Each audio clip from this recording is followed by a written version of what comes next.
जागतिक पर्यावरण दिनाचे औचित्य साधून दिनांक 5 जून 2025 ला नैसर्गिक पर्यावरण संवर्धन व मानवता विकास संस्था शाखा साकोली, वन विभाग साकोली व पतंजली साकोली यांच्या संयुक्त विद्यमाने जैवविविधता उद्यान साकोली येथे देशी प्रजातींची वृक्ष लागवड करून जैवविविधता संवर्धनाचा संदेश देण्यात आला। कार्यक्रमाच्या अध्यक्षस्थानी सचिन कटरे, वन क्षेत्राधिकारी साकोली होते। व्यापक प्रमाणात वृक्ष लागवड करून संगोपन करणे गरजेचे आहे हे लक्षात घेऊन जनजागृतीची चळवळ व्यापक होण्याच्या दृष्टीने नैसर्गिक पर्यावरण संवर्धन व मानवता विकास संस्था अग्रेसर आहे। नागपूर विभागीय उपाध्यक्ष यशवंत उपरीकर, नेफळच्या भंडारा जिल्हा महिला अध्यक्ष प्रीती डोंगरवार, जिल्हा युवा अध्यक्ष अनिल किरणापुरे, जिल्हा उपाध्यक्ष डीजी रंगारी, वृक्षवल्ली ग्रुपचे प्रमुख प्रल्हाद पटले, जिल्हा परिषद सदस्य माहेश्वरी नेवारे, माजी नगराध्यक्ष धन्वंता राऊत, तालुकाध्यक्ष कल्पना सांगोडे, हुसन कापगते, रविभाऊ परशुरामकर, डाकराम कापगते यांची प्रमुख उपस्थिती।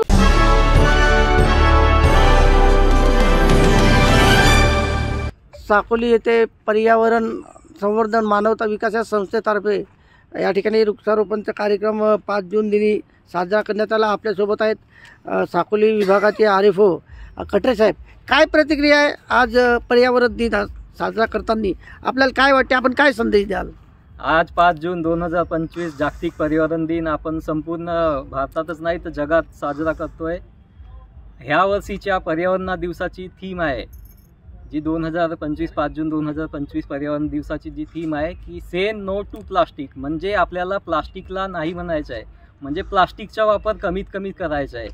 आज आपण बघत असाल की मे महिन्यात सुद्धा खूप ठिकाणी भरपूर अतिवृष्टी झालेली आहे, पूर परिस्थिती निर्माण झालेली आहे। पश्चिम महाराष्ट्रात म्हणा किंवा north east India, Assam Meghalaya इकडे सगळीकडे भरपूर प्रमाणात पूर आलेला आहे, जीवितहानी झालेली आहे।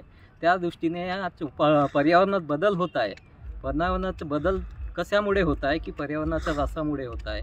वातावरण बदलत आहे, कधी पण पाऊस येत आहे, कधी पण उन्हाळा पडतोय, उन्हाळ्यात आणि हिवाळ्यात पण थंडी नाही पडत आहे।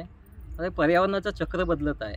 ह्या दृष्टीने आपल्याला कसं पर्यावरणाचा ऱ्हास करता येईल, आता आपण सगळे समजदार आहात, आपण सर्वात माहीत आहे की पर्यावरणाचं संवर्धन कसं करायचं आहे। झाडं तर लावायचंच आहे, त्याचं संगोपन देखील करायचं आहे आणि पर्यावरणाचे ऱ्हासाचे जे गोष्टी आहेत जसे प्लास्टिक आहे त्याचा वापर कसा कमीत कमी करता येईल ते आपल्याला ह्या ठिकाणी आज प्रतिज्ञा घ्यायची आहे की आपल्याला प्लास्टिकचा वापर कमीत कमी करायचा, जेणेकरून पृथ्वीचं संरक्षण होईल आणि संवर्धन होईल। तेव्हाच ह्या दिवशीचं आज या कार्यक्रमाचा सार्थक होईल।